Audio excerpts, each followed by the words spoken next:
Going live. 3, 2, 1. That's it.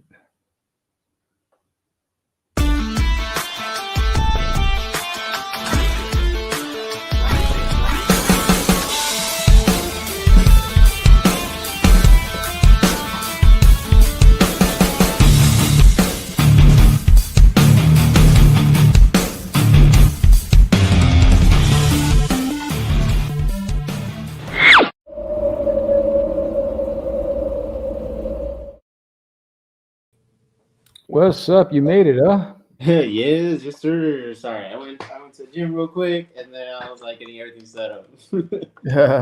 No worries, no worries. Yeah, it's like I'll just start when you guys pop in. You pop in. We're waiting for Loot too, so we'll just start drawing. What? How was your week? uh, it was kind of hard. I was trying to finish comic book pages, so man, I pulled 2, 3 a.m. nights trying to get all colors of my comic book pages. But got the shit done. Got done, but Yeah, today I just slept. I don't know. My body just was like, okay, we're gonna rest it out today. How about yeah. yours, man? How's the campaign? The campaign is going good, but it's slow. I mean, I hit like a really slow period, and I'm trying to figure out how to get more excitement around the campaign. Because we're down to the last 11 days, and just trying to get people excited and jump on board. I mean, I got a lot of tiers and rewards and stretch goals and stuff like that. So now it's just about whether or not people are going to come in the last minute, because there's like 60 people that signed up that haven't actually pledged yet. So that might be a good sign or a bad sign. Hopefully they come in on the last couple days, because a lot of people wait the last couple days. So we'll see. Um, you know, we shall see. But yeah, so today I'm going to be drawing a character from a book that I'm doing for next year, which is Cosmic Wars. Hmm. And his name is Gorf. He was the first independent comic book that I published when I first broke into comics in 2003.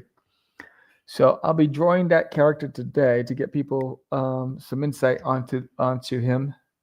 Okay, So okay, okay. Getting people excited for the character. I see you. yeah, yeah. So I we'll uh, see. We'll see today. my what I'm gonna draw. Well, I'm actually done most of this sketchbook. I have some spaces I can fill, So, but Yeah. I'm gonna do. I feel like doing another Batman, but I wanted to do another Batman Beyond.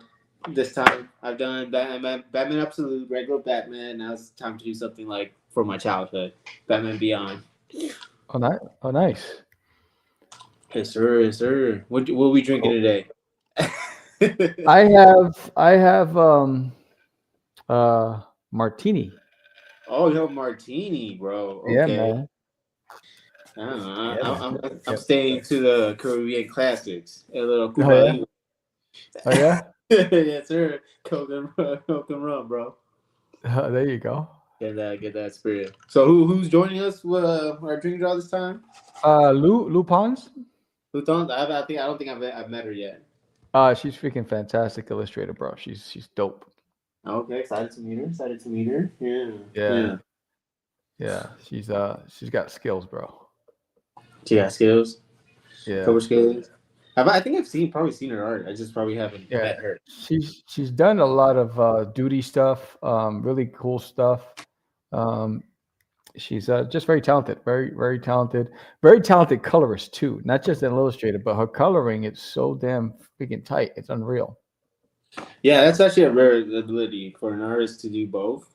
Yeah, Well, when I was going to school, I thought you had to do both, so I learned both. So, but when I got out, I went to all these conventions, and then I started meeting a lot of artists. They were like, "Wow, you can color too." I was like, "What do you mean I can color too?" I thought everybody knew how to color at this point. yeah. Nice. Yeah, she's there right now. What's up, Lou, in the house? Hey, how Hello. you guys doing? Can you hear me Good. okay? Yes, we Yeah, can. Yeah. All right. Yeah. Sorry, I didn't realize I had a lot to set up. It's been a while since I did a live, and I had an issue with my laptop the other week, so I was doing stuff with my phone. And I had to go back to like, oh man, I got to do a setup now with a laptop. What do I do again? So yeah. So Lou, this is Marco. Marco, this is Hello. Lou. Hey. Hello. Nice to meet you. You too. I saw last week's. I missed it, but I watched on the replay, and you guys had a lot going on, a lot to talk about. Yeah. We were just, I don't know. We were just talking. We were just going around. We were just dumb. It's a fun environment. Yeah. Oh yeah. I'm gonna see if I can make. I'm gonna see if I can make you do another drawing. Did you finish that dragon drawing? I mean, you never gave enough. No, I did not. I did not. You know, it's funny. I have about 15 unfinished pieces that I've started from live streams that I've actually went back and finished. I'm starting to form a bad habit because I'm having like almost like attention deficit disorder. Because you know I'm rounding off the end of the Forbidden campaign, and now I'm drawing the book for Cosmic Wars that I'm going to debut next year, and so now I'm all into Cosmic Wars right now, and I'm doing, you know, I'm from the backgrounds to the worlds to it's all alien stuff, and you know, to the ships and the weapons, and I'm just like right now I'm like all in, and so I plan on finishing it, but I haven't gotten to it yet. No slack on it, bro. I'm telling you. That you finish that one, you know. I get that. I get busy. Yeah. Sometimes I do some sketches and it's just like, it's not going anywhere. Yeah. Yeah. So, yeah, man. Let's see. So, Lou, what are you going to be drawing today? Well, honestly, right, I had a bit of a bad headache day today, so I didn't really plan anything but to just pick up something that was already on my iPad that I could just continue messing with. This is just a random doodle that I was working on. It's actually a follow-up of something else. Let me find it. Oh, where did I put it? This one. It's a follow-up of this. Ooh. Oh, nice. Nice. Yeah. So this one, it started out with me just scribbling stuff just to see what I could see in the design. And that's kind of because I didn't know what I was going to do. I had no idea what I was going to draw at that point. And this is just, I wanted to be loose as well because I find myself spending hours and hours on tiny little detail things. Right. So this was kind of like me pushing myself to just suggest stuff and see what happened. And it turned out to be one of my favorite pieces. So I started continuing on with that theme, and I had this one that I was working on, but I had to leave this to one side because I ended up working on the Ozzy Osbourne and a few other things. Right. But yeah, I had this one. Remember, I did all the layers in that one. That was stupid. Oh, that's so cool. I like the colors too. Nice. There were so many layers in that one. I mean, look at it. It's ridiculous. Oh, trust me. I stop when I do a painting. I'm like, I'm gonna do the least amount of layers I can, and then I don't know where I'm like at 200 layers. I'm like, what? How did this happen right now? Right. It just happens. Yeah, so that's what I got going on. So what we got going on the other screens here? It looks like we got a duty piece going on, yeah? I'm doing a Cosmic Gorf piece. Oh, it's not mixed. It's not a mashup with duty? No, this one is going to be Gorf. It's the character, my first character that I created when I first started in comics. Oh, okay. And yeah, this is better. I can get everybody on the screen, which is dope. Let me see. This goes. That's good. Yeah, that's good. Yeah, so it's my first character that I created back in my first comic book that I produced years ago. I'm gonna make this a little bigger. There it is. Boom. Save. New layout. Save new layout. Boom. Hey, I want that layout. There you go. All right, cool. So yeah, so Cosmic Wars is a comic book series. It's my first comic book that I published as an independent creator back in 2003. And I am re-releasing, I'm redrawing it, I'm recreating it, I'm doing it all. And it's coming out next year in February on Kickstarter. So today I decided maybe introduce the character to everybody and draw it live. Hey, Relics in the house. Um, and give everybody a sneak peek of what's to come for next year. I am so I do a daily drawing almost every day.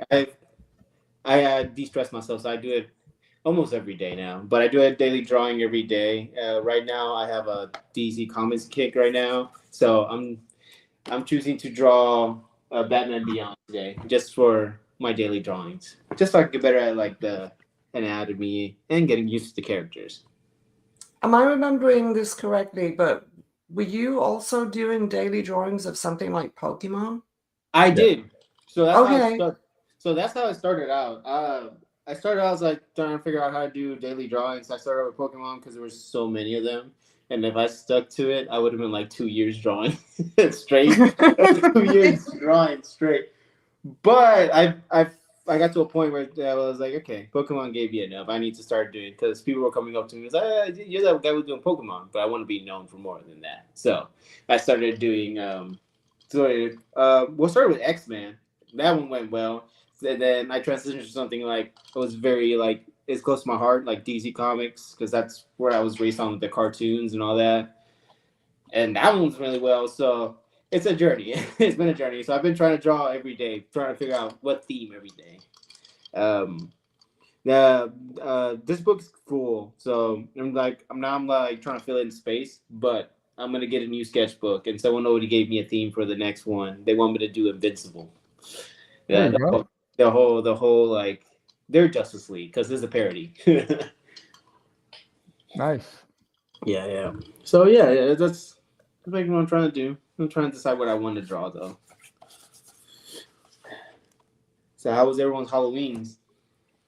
I worked. So That's my Halloween. I worked.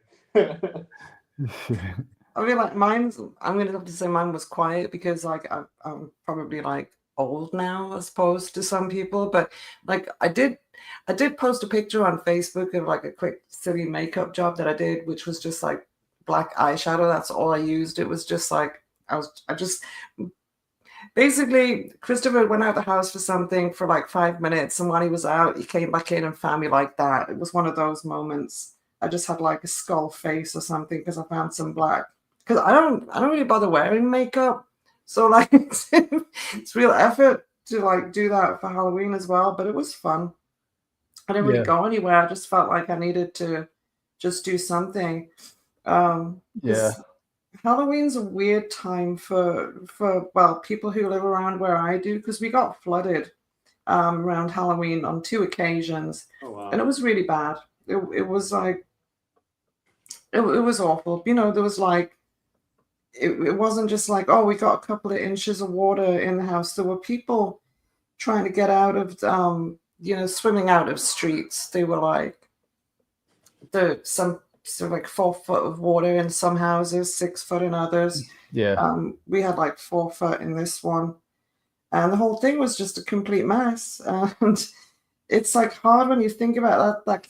It kept hitting every Halloween. It was like an actual real living nightmare. And it's been a while for us to be wanting to celebrate anything and have a laugh, because it's just like a horrible thought sometimes. But this time we were like, let's just dress up a bit and be silly.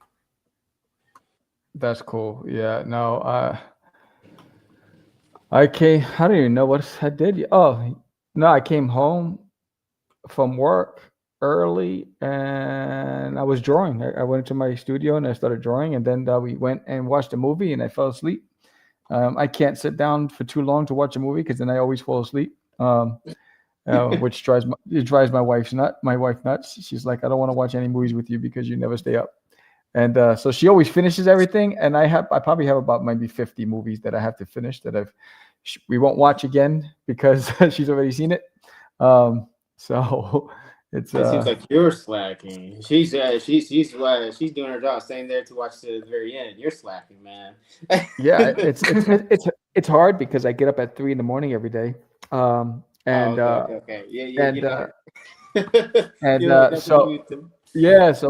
then I'm working and then I'm in traffic for an hour and a half to 2 hours each way So after I'm done sitting in traffic, like just the traffic exhausts me. So by the time I'm done with navigating through traffic and then getting home and trying to have dinner and play with the dogs, and I'm just the worst person to be around because I'm no fun at that time. You know. Hey, then you also do a podcast, bro. Yeah, and then I spent a lot of time trying to promote Forbidden, trying to get as many people to notice the book and all that stuff, and it's that takes a lot of time, just creating new graphics for that, and then I'm experimenting with Grok, and that I'm having fun with that. Because I'm creating animated trailers with Grok, uploading my art and then prompting Grok to create these scenes. And I was like, oh, this is great to do trailers and promotion and do a pitch deck to promote to like the Netflix and say, this is what it can look like. So I'm learning that, plus I'm reading a book. I'm reading this book that I'm You're reading a book, man? That's impressive, bro. That's impressive. You're reading a book. Yeah, I'm reading a book on it's a self-help book on leadership and all that stuff, and it's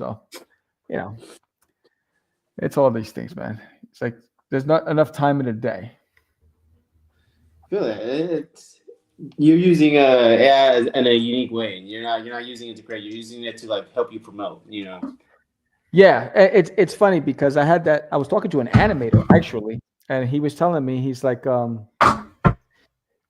the companies that he does work for, they're now using AI to help with fillers, and it's one of the prerequisites that he needed to learn to be able to, because on top of the software that he already knows, he needed to learn some of the softwares that they have invested in.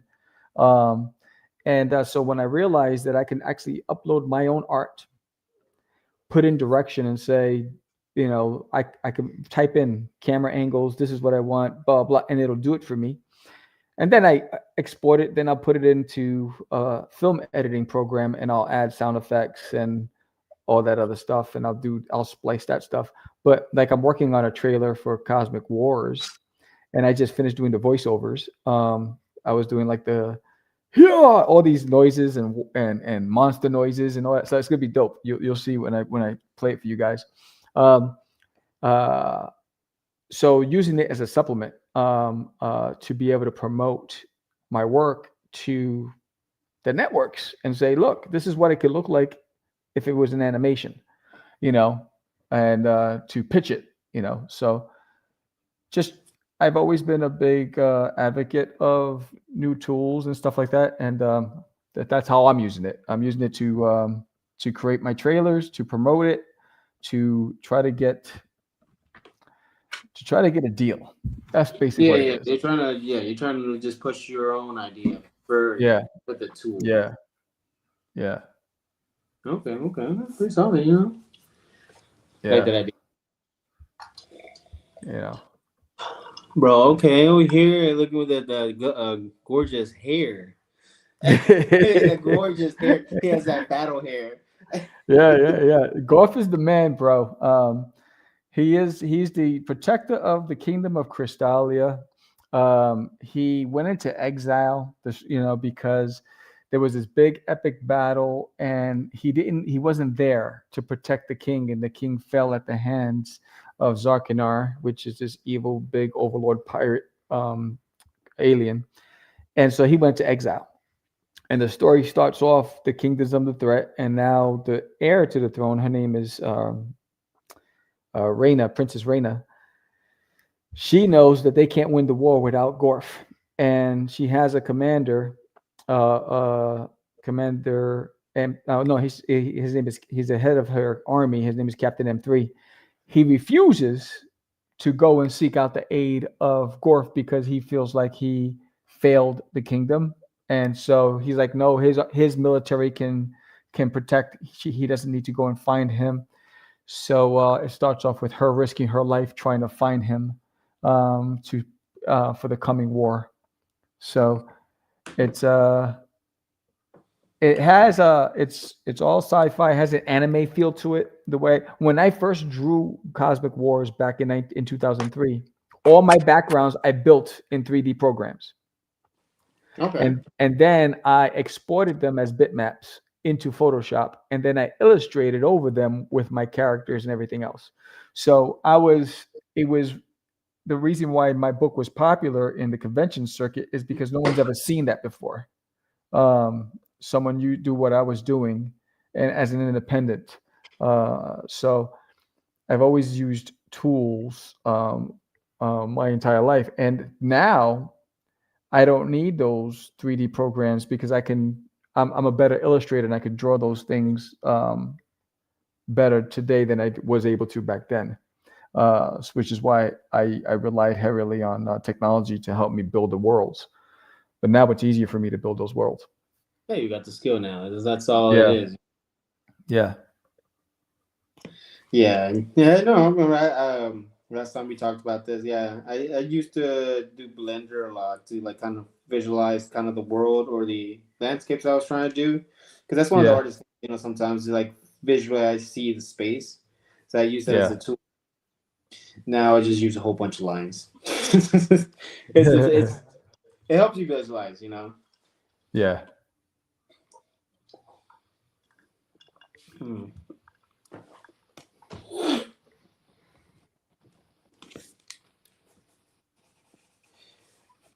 So I started watching.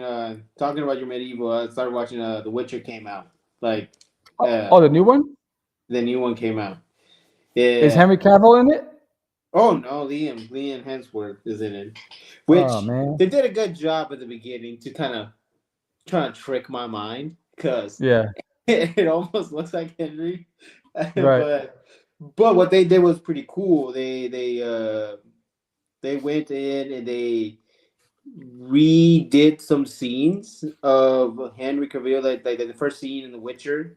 They redid it with Liam. So when you visually see that, now you kind of associate with his face. And they did a couple scenes in from the past shows, but he has the look. I'm not gonna lie, Henry has the manly look, but Liam has kind of the look of it, and he kind of visualized. He does the voice pretty well, I'm not gonna lie, he does it pretty well. There's just sometimes I'm like, I can tell you're not Henry. Yeah. That's what sucked about the producers. It's like today everybody's expendable in Hollywood, so they don't ever want to make the celebrity the main attraction of anything, so they replace them quickly. Yeah. But the show's still good. It gave me that kind of like D&D kind of feel to it. Yeah. So it's not. I mean, I like it so far. I've only got to episode 2. I haven't had time to watch it because I told you this week has been tough. I was staying up to 3 a.m. just drawing, just coloring panels and all that. Yeah. Yeah, but it's a good kickoff, and we don't see a lot of Liam. We always see his brother. So I'm still not used to his brother yet. Oh yeah.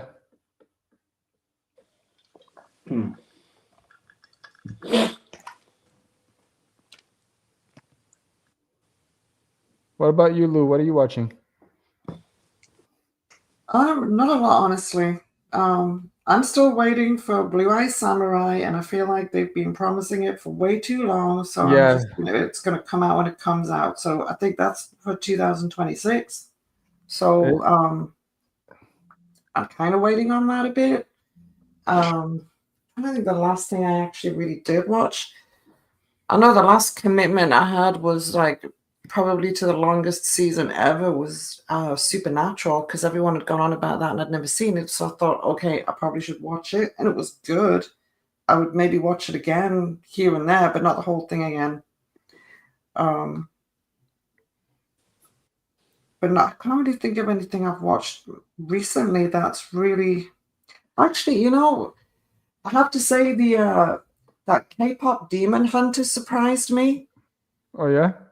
I tried to not watch it because I thought, oh, do I really need to be watching this? It sounds. Try to hate it. You try to hate it.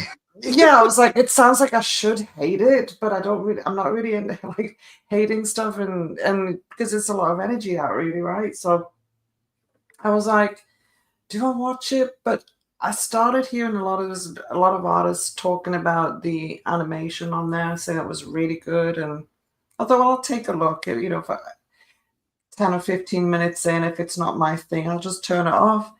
But I ended up watching it. Some of this, like the songs are catchy. I get why people like it, but it's like it's not my thing, really. Right. But the visuals were really good. Nice. No, I totally agree. Yeah, well, my niece been playing that a lot, so I watched it. After a while, like they kind of told me I didn't watch it fully sitting down, but I caught snippets every time they put on the movie to a point where I watched it all. So I'm like, okay, yeah, it's not a bad movie. The songs are catchy. Mhm. Yeah, I'm interested to see where they go because they said a nice world and they already announced that number 2 is gonna come out. So it's wow. yeah. Oh yeah, it's coming back into theaters this week. I think it came back to theaters this weekend Wow. after a second time. Yeah, Netflix, it does they have an eye for like weird things that will catch on, Yeah. Yeah. They do have those surprises. I think that's why they kind of beat most of the streaming services because they take a lot of gambles sometimes. Yeah.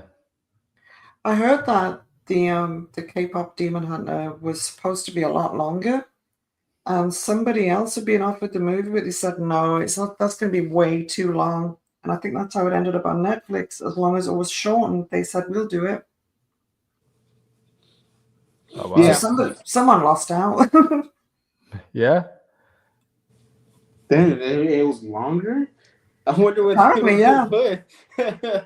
Now I'm wondering what else in the world. So I guess then that makes sense for number 2. Yeah. What about you, Sam? You sleep on movies, so I don't know what you'll be watching. You can stay up to. I'm not watching anything right now. I usually just watch 48 hours, another 48 hours, the crime stuff, and like Detective Files. I listen to podcasts a lot. Like I'm listening to FBI Files podcast. I listen to Sean Ryan's podcast. You listen to the competition, bro. Yeah, and I listen to a lot of marketing and crowdfunding podcasts too. Like I listen to Launch Boom's podcast. I listen to this marketing podcast on how to promote your books. I listen to a lot of that stuff. A lot because most of the time I'm in the car driving, so I usually listen to these long podcasts just fill my mind with information and try to absorb as much information as possible. But yeah, no, I mean TV. We're still in the middle of Wednesday. I think I've only seen the first 2 episodes. Since it You go home. started. Oh, I actually watched that. Yeah, I watched all of that season. Yeah, I mean, I love Wednesday. It's just being able to compromise, working versus sitting down and not doing anything, just entertaining. That's the hard part for me. I'm at a crossroads of how much time do I'm going to invest with, because I don't know if Marco, you're still younger, but I feel like time is moving. The clock is moving so damn fast, and I don't have enough time.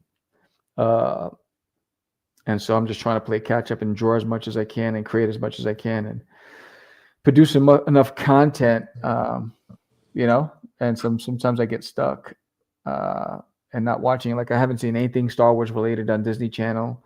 So I don't even know what's going on in that universe. I haven't seen Disney Channel in a year yet. So Funny how we say Disney Channel for everything. It's like, well, you haven't missed much in Star Wars. I think they slowed down a little bit because I think they were making so much that people were getting pissed that they weren't doing things right. So Yeah. they were like, maybe we should slow down. I think they caught the message that people were like, hey, slow down. We want good stuff. We don't want to like rush. Yeah. Yeah. It's crazy because I've been trying to figure out, because I went out to ChatGPT, right? And I put the link to my Kickstarter in ChatGPT, and I said, who is my target audience? Who should I be marketing to? And what's the potential for this? And the potential is astronomical for it. It's just the things that it recommended I do, I needed to do 6 months ago to promote the campaign in advance. And it gave me a lot of insight onto how to market it. At least I'll learn for the next campaign. But because I'm trying to figure out like what's the holdup, because the guys and girls that I worked with on the book did a great job on it. I had my job in designing the campaign to make it look, but I feel like it should have done more, and I don't. And I'm like, what am I missing from a marketing standpoint? What am I missing from a promotional standpoint? How do I affect the Kickstarter algorithms to get more visibility? Because the Kickstarter algorithm doesn't promote it. I'm never in the main page. I'm always like, you got to scroll forever to find my stuff. So I'm just trying to figure that out. So I'm doing a lot of research. That's what I spend most of my time doing, trying to figure things out. Killing myself, racking my brain. I feel that. Yeah. It's always hard to kind of guess what people are going to like and what they're not going to like. But it's because you're coming from a point of view that they're not seeing. You're coming with a project, that they haven't seen, so they're not familiar with. It's just, I guess, the algorithm is seeing is like, okay, this might not hit as big as it should. So that's why you're having trouble with, So I guess, I don't know, the algorithms push things forward that people will know a little bit better than things that are like. Yeah, right now Kickstarter is pushing the not safe for work content. Yeah, that's what's dominating Kickstarter right now. It's like, I can't tell you how many. I think for every one comic that's a normal comic, there's like 5 that's not safe for work. It's all like adult content, and that's what Kickstarter is pushing right now. So competing with those algorithms and trying to get just trying to get visibility is the bigger issue. Well, we'll keep doing these lives until they start popping off, bro. Yeah, I know, right?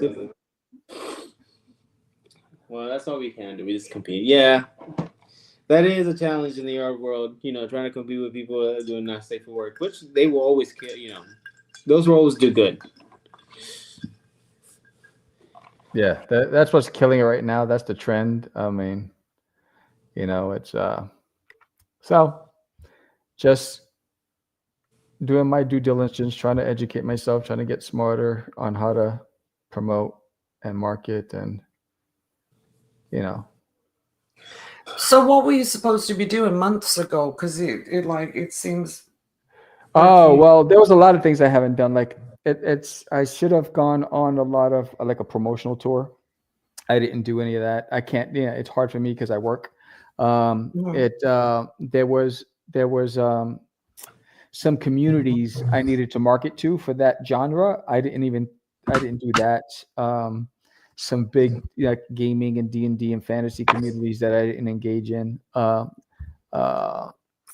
There were some. It provided me a template on how to create Facebook meta ads that I wish I would have had before. So it was just a lot of great insight. Like it's like it gave me like 4 pages worth of data on age group, demographic, all that, all that stuff. Like, who should I market to? It was pretty cool to see, but it was just Too I late. I tapped into it too late in the game. It was like, Mhm. because it tells you how much lead time you need, all this other stuff, and unless I put it into practice, I won't really know. But it was good insight. It was like, there was like really good nuggets in there. It's like it's witchcraft, when you think about it, right? It's like you're talking to a machine that's telling you all this stuff, and We're but in the future, man. We're in the future. yeah, and it's because the internet houses all of that information. It's just pulling from existing data, and it's just funneling it into one location based on your query, and so um, it's a business. When you think about it, Kickstarter is a business, and everyone. I mean, the independent creator wants to say, no, it's not. It shouldn't be that difficult. But the reality is, it's a business, and there's a science to everything. And unless you've cultivated that fan base and you brought them along to Kickstarter with you, you have to approach it with that business mindset. Yeah, that's what I was catching on earlier on when I was doing all my drawings, trying to get people, and thankfully, because Lori, I've been seeing like I have been experienced like to Kickstarter on multiple occasions, so how to market and all that. So that's what's something I noticed really on like the audience really matters. Yes. So that's where it came to daily drawings. I was like, let me build the audience, from Pokemon fans to comic book fans. Yeah, so that's where the idea came from, and I think I've told you that multiple times. Like, yeah, that was the goal intention basically. So when I pop up like a Kickstarter, like, because I'm still trying to figure out how to do the book, this because me and you talked about it. I was trying to turn all these drawings to a kind of an art book. Yeah. So when I go to a Kickstarter, those people that have followed that song will just want to see the art. Bring in people that want to see my art in a book. Yeah. Yes, it's funny because like George is a big fan of Cosmic Wars, and he was more of a fan of Cosmic Wars than he is of Duty, and he always like, you should bring back Cosmic Wars, and I knew I wanted to do it, but I wasn't going to do it till 2027, bro. But then I was like, okay, I need to attract today's generation that's into the manga, into the gaming, into that stuff, into my world. And Cosmic Wars has that feel. It has a video game, anime feel to it, manga feel to it. So I'm hoping, and I'm not reinventing anything. I have all the characters already created. I have the backstory already created because I've created the universe years ago. So now I went back into my archives and I started revising some of the backstories and the plot lines and all that stuff, whatever. And I'm having fun redrawing it right now. And so I want to hopefully attract another group of people to my work that would never have looked at my work before. So I want to show diversity. So now when you go to a convention, you're going to see Duty, you'll see Cosmic Wars, you'll see Forbidden, you'll see my kids' books, and hopefully the people now become fans of my work, not just the product. And so that's what I'm looking to do. And so I said, You are the product. You are the product. You know what I'm saying? So so right now my whole focus is get Cosmic Wars out there. I'm releasing issue 0 in February. I'm going back old school, the comic book days when they used to bring out zeros. I'm doing issue 0, and I'm putting my best foot forward in this one. I'm excited about it, and the good thing about it is that if you've picked up any of my books for There's an Alien in My Toilet, you've seen Gorf in Duty's Monsters. He's in there, and he's actually at the end of issue number 7 of There's an Alien in My Toilet. He's that character at the end. So that's the Easter egg that I'm little nugget that I'm sharing with You're everybody. creating an extended universe over here. Yes, and I have a children's book, The Adventures of Cosmic Gorf, where it's Gorf and that Gorf and Duty are on the same school bus going to school because they decide to play hooky, which was a big mistake because they get taken by pirate ogres and they're gonna eat them for lunch, and it's a really fun adventure. So Gorf and Duty go back a long time. Yum. Yeah. So they've been at it for a minute.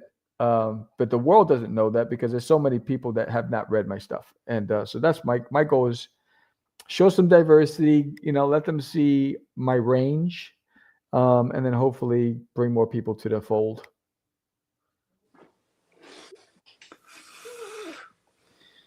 I'm kind of struggling today. Struggling today. Just get these formed. Oh yeah. That's why I don't do it every day, because there's those one days that my mind does not want to just click. No matter how I see it, it won't do it. It could just be me too. You've seen sometimes how I get. If it doesn't go just right, I just start over.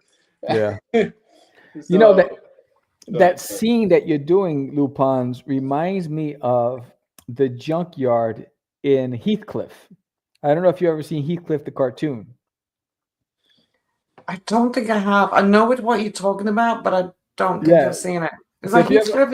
Is he got the orange cat?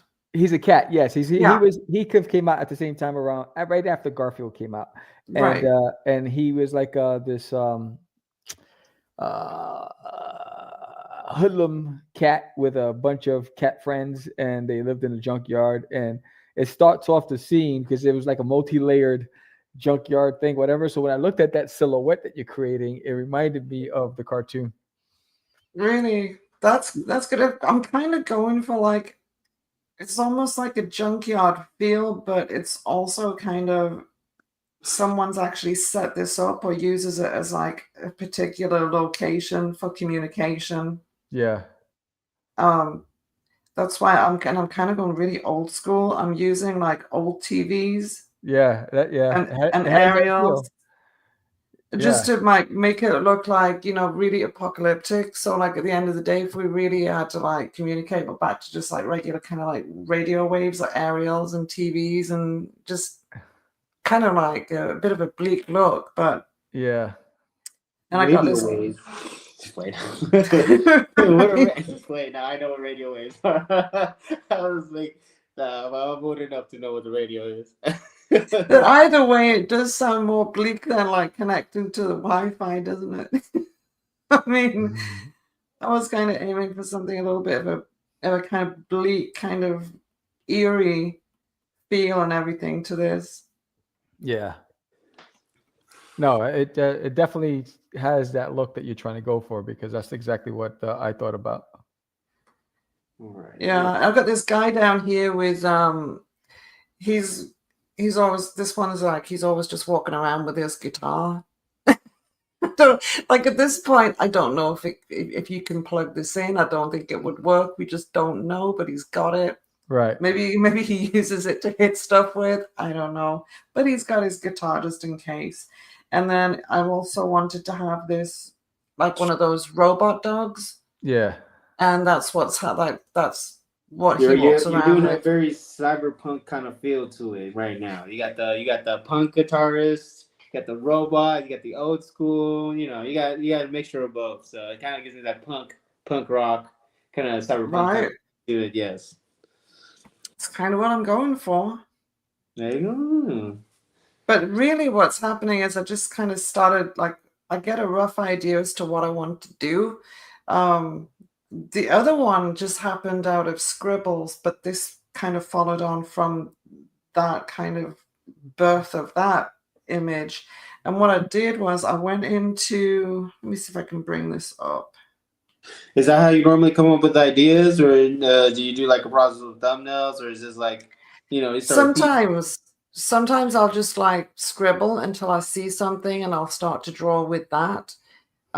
This one, I kind of had an idea that I wanted somebody approaching something. So I went into my magic poser and it gives you the option to do a creation. So I thought, well, I know I want something here. So that big block, kind of like a building. I knew it wasn't going to be a building. I just wanted that shape there. And then I wanted the person with the guitar and then something with him. So this was kind of like my quick thumbnail to do it like a 3D thing for the poser. And then just get the angle that I wanted. And then I brought that out. And then started painting in the idea as to what I wanted. So it's not exactly the same. It's just that was the idea that I brought in that I wanted to portray on this. Yeah. The reason I ask is like sometimes when I do these little doodles in the sketchbook, I see something more. I'm like, oh, hold up, I can do this whole into like a whole. So I start with characters. I built the characters and then I visualize the landscape. And then sometimes I do the thumbnail. So I was just interested how other people do the process. Because I always feel like, I'm always interested to see how people get to like the end point of like where they get there. Right. Yeah. So that's interesting. Yeah. I normally do. Well, they got hammered in my head. Well, I'm never gonna do 100 thumbnails, but I had a teacher in college. I was like, hey guys, you just do 100 thumbnails. Even though your first one might be the one that you're gonna choose, you do 100 thumbnails to see where it goes. Right. And that's a lot. I think if you wanted, I think you can do that if you don't feel like you're so much of a perfectionist. Yeah. But I think it's very much doable if you let go of them looking any good. You just really are trying to focus on the composition. Sometimes when I decide what am I going to do, what am I leading towards with this, what am I feeling about it, I'll sometimes just do really fast thumbnails with shapes. And it's just light and dark. I want all this area dark and I want all this area light. And I just start scribbling. I maybe put a triangle in to represent a particular shape of a person, or I'll just put lines across things. And I just keep scribbling sometimes until I think, well, that looks nice. Now I'll fit something in there. Yeah, that's what I like. That's what I'm enjoying about going back into my sketchbook is that I'll make so many lines that sometimes a line that wasn't supposed to be there creates a shape that my brain was trying to create, but it would just happen by accident. And then the scribbles is like those random lines that create the shape in my head. Exactly. Yeah. So I totally get what you're saying. All right, I think I got the sketch down. So this is what it's gonna be. It's gonna be it's gonna be like kind of a Batman Beyond coming towards the camera. Oh, nice. Oh, nice. So I still haven't got the arms yet. So I'm basically just gonna keep going. Are you using any reference for that? So behind me, you can see the computer. So there's like a bunch of figures of Batman Beyond, but I didn't kind of find a pose kind of similar to it. So I started just like, I don't know. There's like different poses that have that kind of visual that I was going for. So it's a mashup in my head of different references. But no, not necessarily. I didn't find something that gave me this pose, but because of the repetition in the sketchbook of different poses, my brain is kind of visualizing kind of where I'm going with it. Do you use anything for like posing stuff, like a 3D program for that? If you need to. In the past, I've tried to do it because my friend, the one who really taught me a lot, taught me Blender, how to do Blender and different poses. I tried it, but it took too long to a point. So it goes back to this concept of like thumbnailing. So in my head, I do it really quick, really fast, not wanting to be like perfect, just in the sense that the idea is there. Yeah. And then I go back in and then add where necessarily elements of the body. I was like, if there goes the shoulder, there goes the head, but it's all like I keep it shape wise. So if I really want to get a difficult pose, the very more simple poses, I've drawn it so many times now that my brain is like connects already the shapes because most of the shapes are similar. So and after doing that, multiple times, it just gets easier. But yeah, I used to do it, but I mainly did it for landscapes. Um, but for figures, I try to find on Pinterest is very cool because there's a collection of pictures. It can be from real, from drawing, and even the people upload very rough sketches of what their idea was, which helps me break it down even more in my head. So it's just like a collection of everything. But if the pose isn't there, I just keep going until I get it. Yeah, I use a thing called Magic Poser if I have an idea of what I want to do. If I've been doing some thumbnails and I think, well, I'd like that pose, because you can't always find it Mm-hmm. doing Google searches. So I usually have to create it. And I have, let me see if I can bring it up on here. Where is it? Here it is. I don't know if you can see it, but it's called Magic Poser. I've got tons of different poses that you can do, but you just open it up. There's different levels on this. I think I've just got like, I don't think it's the top notch level. I just needed a couple, like access to a male or a female, you know. And you can turn it around and see different angles for it. That's cool. You can click on, like, you can pose, like, I don't know, say you wanted the arms out, right? It's pretty quick as long as you just like know exactly which points to grab. It's pretty quick to pose. And then you've also got these options for that, like, say, for example, the hands. Let me zoom in so you can see it a bit better. Hold on. So that's just a standard like hand as it's open. But if you have that highlighted, you can go in presets and you can pick different kinds of hands for quickness, or you can pose every single finger if you wanted to. So if you wanted a fist, you just select the fist. Nice. And then if you wanted something like more relaxed, you can pick that. But just say it was like, let's just say,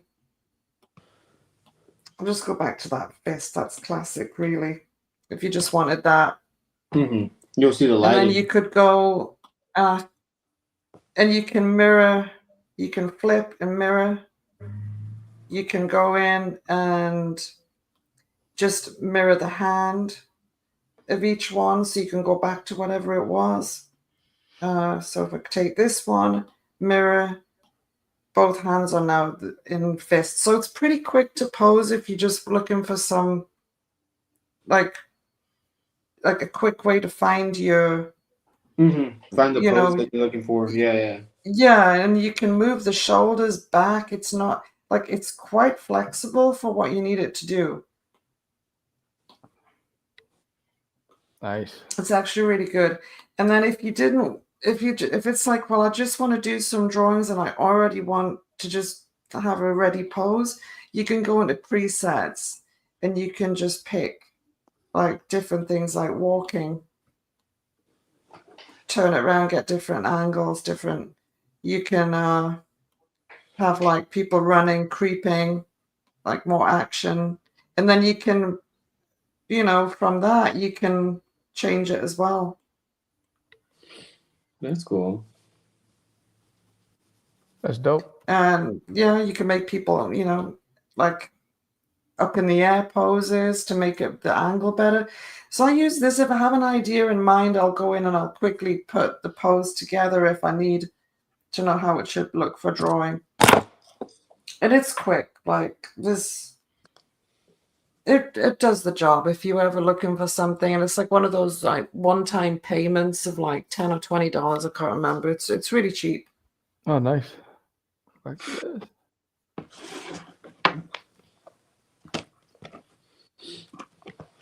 That's cool. Yeah. No. That my teacher used to show us like this kind of like hand app. There was like do different poses because the hand is probably one of the hardest things to do. Mm-hmm.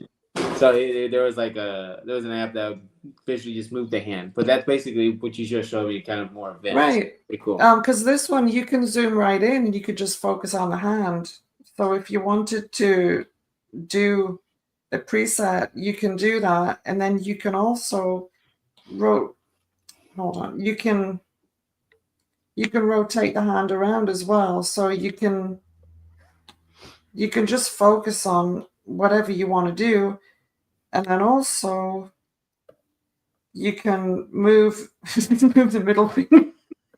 What kind of pose would that be? Ooh, the middle finger. Yeah, the most common, flick off someone, flick off the viewers. So, oh, it was already on middle finger. It's like I didn't choose it.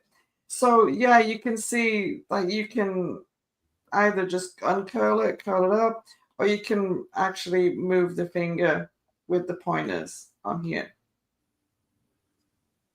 So it's really good, but I get how you feel like, oh, I haven't really got time for that. But if you already have an idea of what pose you want to do, then it's pretty good to have that one to just go in and make it. Just so you can say, well, at least I have it, because you're going to spend just as much or more time scrolling the internet. And then also on the internet, you've got to try and bypass all of the AI stuff. Yep. And that's really bad for like people who are like you said, Marco, drawing hands.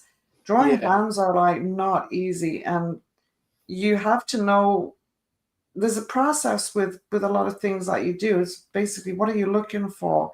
Drawing what you see. People are drawing what they see, and they come across AI hands, then I can't help them anymore. Right? It's just what. If you really want a good reference of your hands, always take pictures of your own. Right. Basically, yes. Your hand is right there, but yeah, no, I get what you mean. I totally know. If anyone's watching, always use reference. So if you have the ability to do it and you go into an AI not AI, I mean a 3D program to get a kind of a pose, I highly recommend it, because that's where you get accuracy. That's where you visually see how it works, because your brain knows how it works, but it doesn't know how to draw it. It's that's the way how it looks. But yeah, no, I totally agree. Like, if you have the ability to do it, and you have the time to do it, and it's a good tool to learn, to understand the like the basics of like how the hand. And if you want to, the faster poses that I do is when I have a reference. So I totally agree with you. Yeah, because then my brain knows how it works, instead of like trying to figure out how it works. And then from there, then you can start learning how to exaggerate like the poses, and by like when you understand the aspects and exaggerating those poses to other viewers, be like, okay, how did that work? It doesn't look right, but it looks like it should work, and that's where you get those kind of unique ideas of like drawing and all that. Yeah. So yeah, I totally agree with you. Do you know how many scenes from Disneyland My Toilet that it was actually my wife posing, so I can, and then I would just take a photo of her doing an action pose, and then I would use that as my reference when I'm trying to create an action scene in the book. So what you're saying is that your wife made the book, okay? Your wife is yeah. Your wife is inspiration. She's in a lot of the books. She's in whenever I'm stuck with characters positioning, like angles, I'll just say, hey, I'll lay on the floor if I want like a bird's eye view or a worm's eye view or whatever. If I want some sort of action or a snarl, I want to know how the eyebrows move or whatever it is, I'll just have her do it for me. There's a lot to be said for that. Like back in the day, you look at a lot of like the really just like cool artists like Frank Frazetta. You look at any art books on his work, there's a lot of reference to how he got his poses, and his wife was obviously his muse as well as his wife. He used to do a lot of poses from she was his model, but for himself, if you look at some of this stuff in the books, you'll also see him posing for like the fight scenes, holding axes, all that stuff. Yeah. And even sometimes, I swear, when I look at the face of like Conan and things like that, I'm like, that's Frank Frazetta. He used his whole face. Like, you can Yeah. see it. Yeah. I totally agree. I was like, if you guys, if any viewers is watching from Path to Pale Rider, you follow it. A lot of those poses are just me trying to figure this out. So you know, I kind of pose and kind of draw it in. You know, even the hairstyle too, the kind of like two-way hairstyle. I was still rocking it for a while. I was like, you know what? I'm gonna base it off because you know you yourself is the best reference. You know, from your like the things around you, the close things Yeah. around is what you Mhm. Yeah. I think anybody who says they've never used reference, they're lying. You know, because at some point or other Well, in I your could life, tell if they're you use not a using reference. reference. Oh yeah, you can tell when can someone's tell. just making something up, you know, from their head versus they're using some sort of reference. You know, my triggers when I have to use reference is when I'm doing like cityscapes, when I'm doing, you know, technology that the masses will know what it is.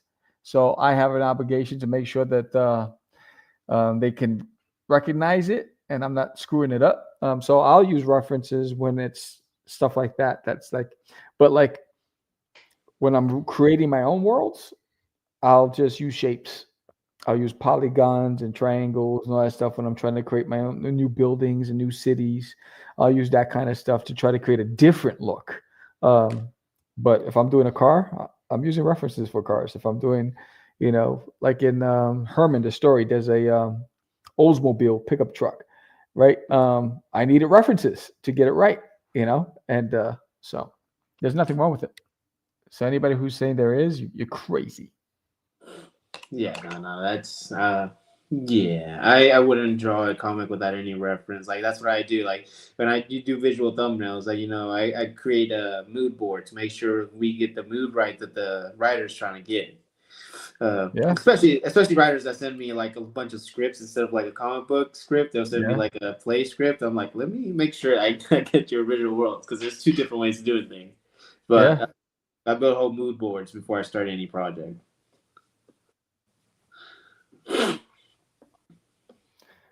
You're the first person I Yeah, I talked like to to get a that gets, palette sorted out.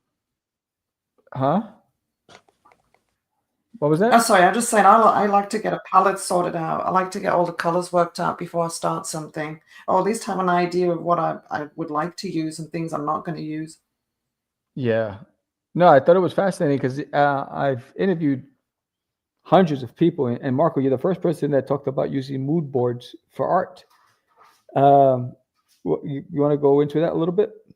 Well, it's visually, you know, when I start a project or start kind of a set of thumbnails, I basically, it's part of my thumbnail process. I got to visually see how the world kind of what the world is, you know, because I can see it from one perspective, and then the writer himself will see it in a different way. So if the way I can kind of visually see it the same way as them is basically do kind of a mood board, and then we're like, oh yeah, that's kind of the feel that I'm kind of going for. So our kind of visions are in the aligned.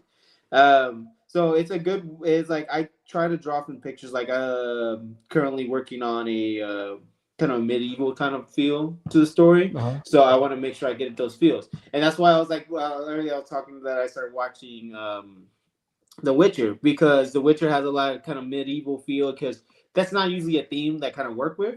So I like to Right. collect visuals of like how the medieval world would look, and when I start drawing, I have to guess because sometimes people will be like, "Hey, this character's here. I want it to be this kind of character that has a medieval look." And Right. if I do the mood board, I already know how visually it looks, unlike being thrown a character in the middle of a story and trying to figure out how to draw him in this kind of world and trying to get the Right. approval from the writer, you know, Right. and then the writer trusts me more, like Right. with their vision. Right. Yeah, and that's what I mean. It's just the process of thumbnailing. I probably do. I go overboard with the thumbnail process more than I do anything else, because I just want to make sure it looks, you know, good enough. Because that's what I was taught when I had like a mentor, kind of a mentor. He would. I came up with the whole story, and I got so excited. I drew some quick thumbnails, and then I'll show it to him, and he'd be like, go back to your thumbnails. And he pushed me back on the thumbnails. I was like, and I spent like months on my thumbnails, which I don't do it now. But the thing he was trying to teach me is that basically the thumbnails is the most important part of the whole book because it sets the tone. It sets the whole tone of what the story is gonna be. So that's where the mood board comes in. Right. Yeah. No. I understand the benefits of it. I just wanted for anybody who didn't understand what it was and the use of why you go that route. It'll be nice, to just hear it from you, because similar to you, I think it's creating the landscape and understanding the playing field before you go into the project. And that's the reason why I call it a Bible. I create a Bible and I have like the palettes, to Lupin's point. I create the color palettes. I know the themes. I know the characters. I know the feel of everything. So I have it all prepared before I actually go into the project. So it's easier for me to navigate, and I don't have to get stuck because I'm not overthinking it because I secured all that information ahead of time. Yeah, basically, yeah. That's basically it. Because then if it happens in the middle of the book and you have to do a certain scene and you don't know how it looks, you basically get stuck in that scene for a while and you probably don't have the time. Right. And once you show it to the writer, they'll be like, okay, yeah, I approve. Unless, unlike if you didn't have the initial idea, they'll be like they'll push back. Well, if the writer really cares about their book, they'll make sure they'll push back, and that's where a lot of complications happens, in making the book. But yeah, I do it it's a collection of images. I didn't really describe it. It's just a collection of ideas and images that help me kind of visually move the story forward. Right. Yeah. Yeah. Yeah. So there's the flats for Gorf. This is the character. Nice. I'll put it up on the screen. So this is Gorf. He is the protector of the kingdom of Crystalia. He is the star of the book that's coming out next year. So it's I can't wait. I think releasing Forbidden got me excited about going to the archives and my other stuff, and I can't wait to introduce it to people today, because nobody even knows that I even have this project. So I'm redrawing it, I'm redesigning it, and I'm having fun. I'm having a blast.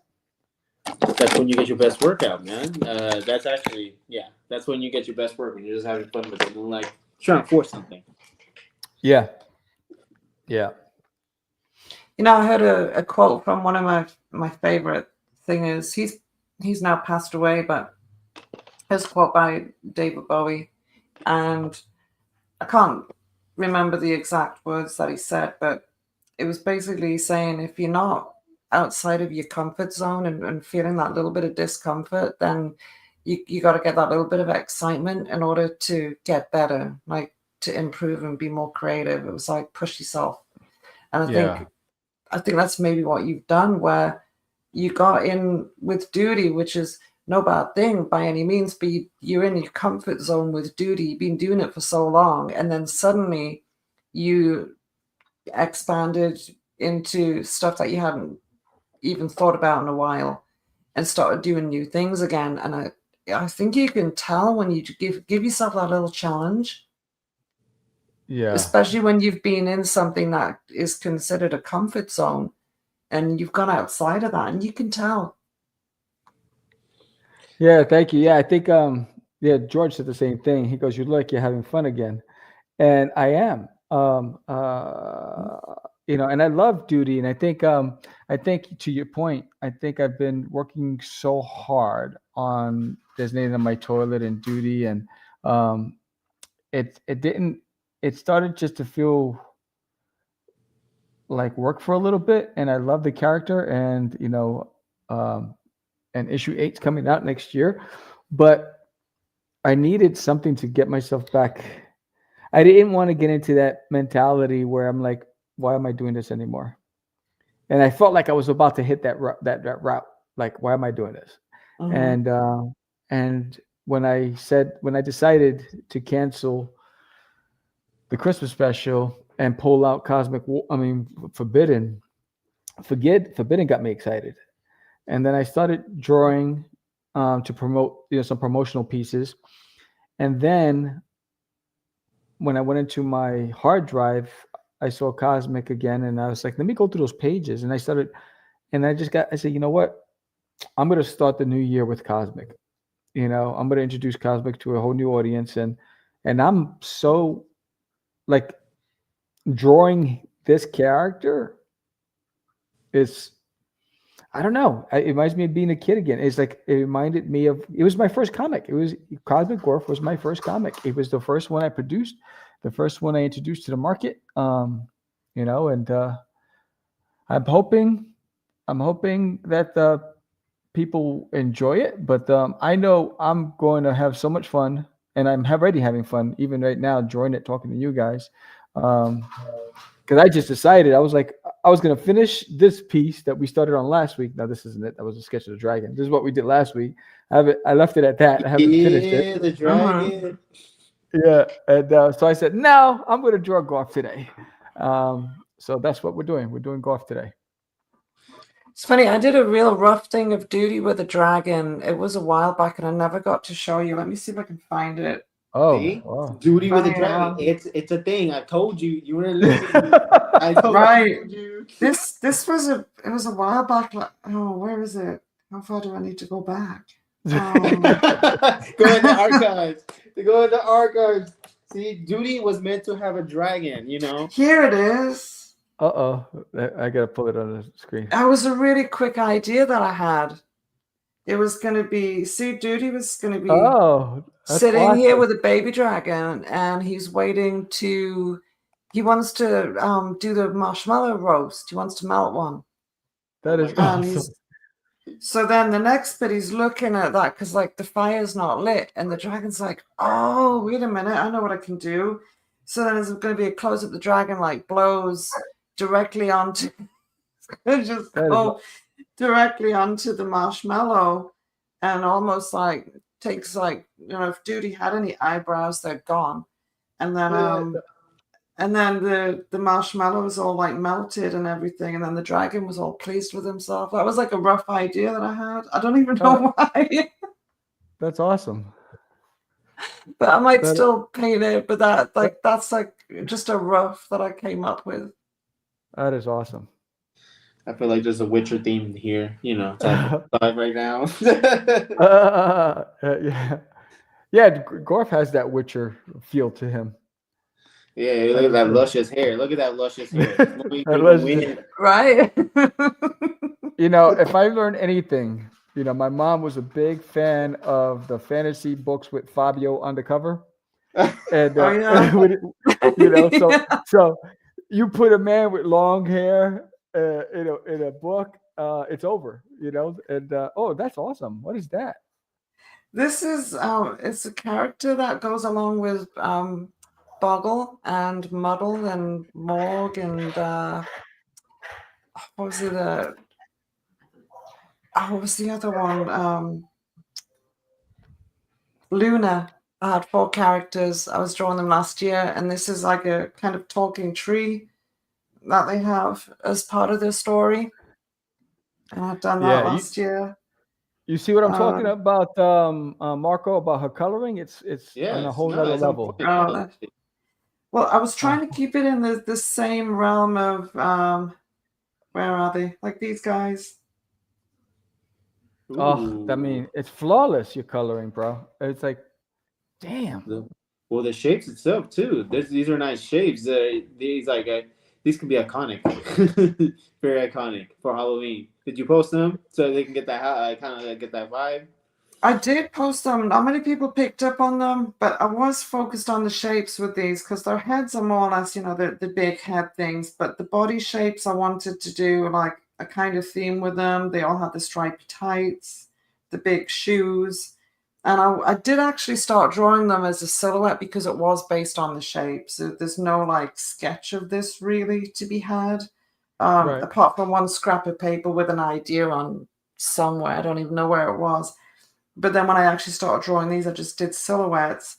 And then the other silhouette ones, oh, where did they go?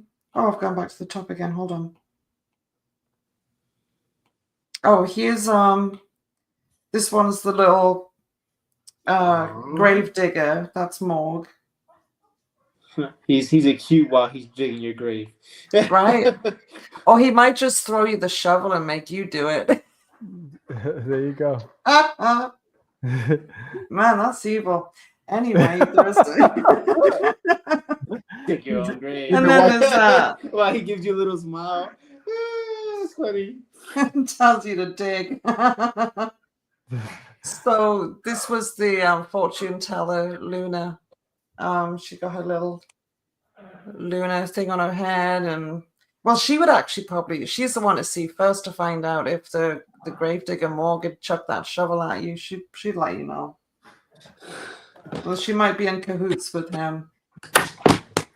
So I've done those, and then this was another one I liked the shapes of, but I went more skinny with this one. That's sweet. Ooh, nice. Yeah.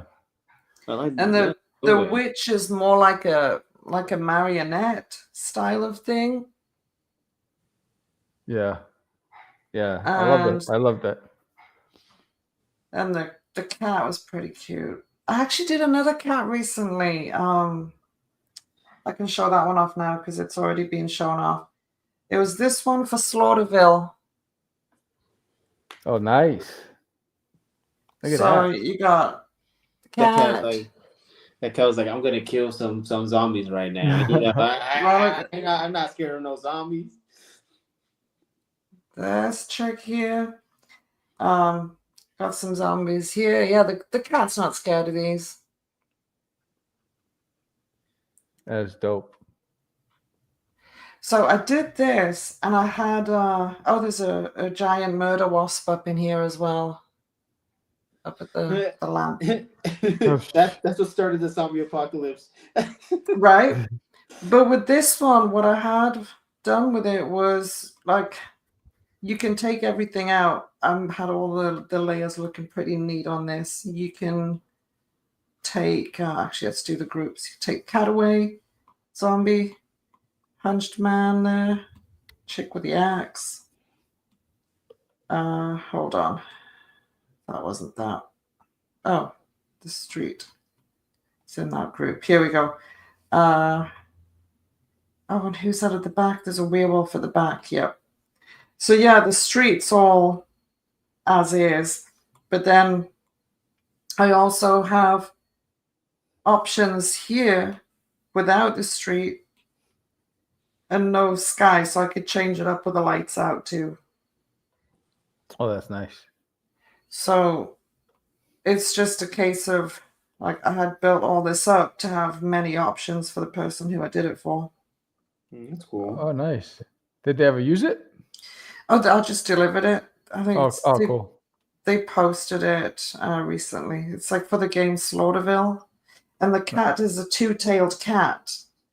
And I remember thinking, the cat's got two tails. That's going to look weird. People are going to think I've done it wrong, or they might think I've used AI or something because the cat's got two tails. Right. And like, I have to say, the thing is, if you're drawing an image of a cat and you're getting a bit particular about how all the stuff looks for the shapes, and you've got one tail to deal with, then you got told it's got to have two. I'm like, really?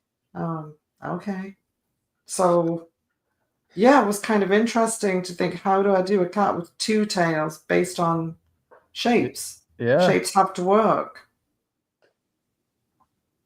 So then I also did for them, because everything was so well broken down, I've got all these as a stack of stickers. Ooh. That's dope. So you can, let's just turn everything off here so I can put them on one at a time. So like there's like a werewolf sticker. Mm-hmm. I wanted to, it's from the back.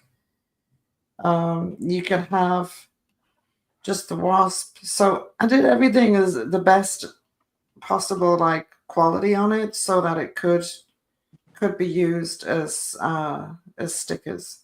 Yeah. That's sweet. And then of course the cat is where did the hunch guy go? There he is. And then the cat obviously on its own But that just I see a lot of people buying that. I see a lot of people being like, I love that, especially cats. Cats are very popular at conventions. Mm-hmm. Yeah. I'm more of a dog person, but Oh, and just to help promote the Forbidden thing, this was what we drew the other week when I was on. I still haven't done any more to this, but I might take some time and do some extra stuff. Yeah. That's Sexy. cool. Yeah. Sexy word. Reminds me of the classics movies, the medieval movies with a girl. Yeah, like Arabian Nights or Aladdin or Yeah. Mm-hmm.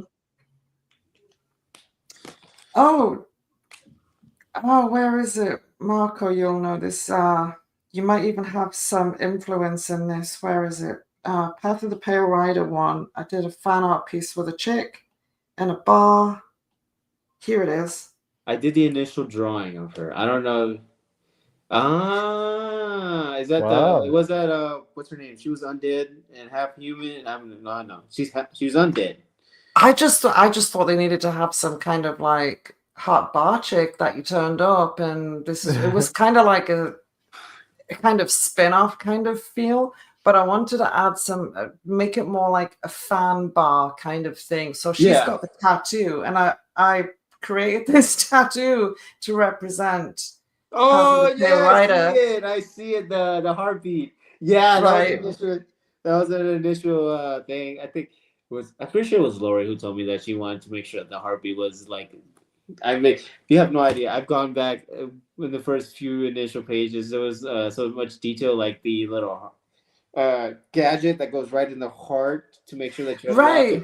You did that, and I was looking at that, and I was thinking, how could I pull from that and make it maybe like a tattoo? So she has the tattoo of the heartbeat thing, but I also wanted to have blood dripping out because there's a gap there where it fills up. Yeah, she wants to make sure that it makes sure to everyone that she's alive. Right. She's like, yes, I'm alive. And then do you recognize this? The Blink. Oh, Big James. Yes. Oh, yeah, Big James. So Big James was, and then you see the card she's holding. Oh yes, the cards. The ones that you unlock. That was before she got someone else to draw that. That's actually right. The thing is, I redrew that. That's my drawing of it there. Oh, so, yeah. That's how crazy that gets. That is actually me. I didn't drag and drop it in. I actually painted it. Nice. Yeah. Because you just tell her that to make you hire you to do more playing cards. I know she does it every time there's a new issue. She drops another playing card. Yeah. You see the hidden sauce behind the Path of the Pale Ale. So I see this. Yeah, nice. Hot sauce. Then also the whiskey glasses. And now you're missing the horse. You're missing what's it called, Prince. I should have put a can of horse meat on the shelf, shouldn't I? Poor Prince. The White Finch, DF. Yeah, I should have put a can of horse meat up, and then I put my own signature on the bar as well. I don't know if you can make it out, but scratched my own in there. I actually did not think that the mascot for the thing would have been the bear. Right. With the bear, I was like, oh, like this undead bear. Let me do it real quick. She was like, oh my god, yes, that's actually Funko Pop of Jude, and then also that's pretty cool. There's Dwayne Finks passed out. Oh, that's so cool. See my designs, like because those two I did character design for her, so that was pretty cool. Right. So that's really awesome. You did a really well job. Wow, that's pretty cool. And then in the back, just behind her, like just under her hand, you can see there's a watermelon. That's to represent the slice and dice. The slice and dice. Oh yeah. She does that. Yeah, when you get to a certain amount that she slices and dice. I think it was watermelon was one. I think she did to a pumpkin. I think maybe I don't know. Maybe. Right. Yeah. So yeah, I thought you'd be interested to see this if you hadn't seen it, because this had like and the reason I did it like this was because Laurie always likes to do kind of a puzzle theme and riddles and everything in her campaigns.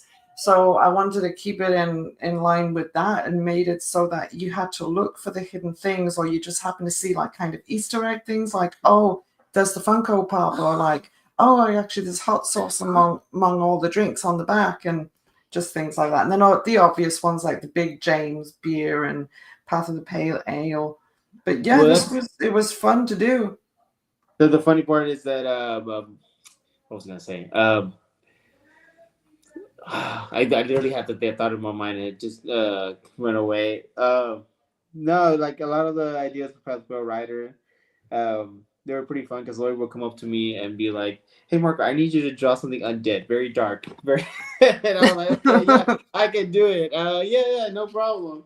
Yeah, so a lot of stuff that she would tell me was very. She would be surprised when I come back with it, like visually thinking the same way she was thinking. It was, and then she always be telling people, be like, "Wow, I tell Marco to do just something like horrible, and he just gets it always right." I'm like, "Yeah, just tell me I can draw about anything."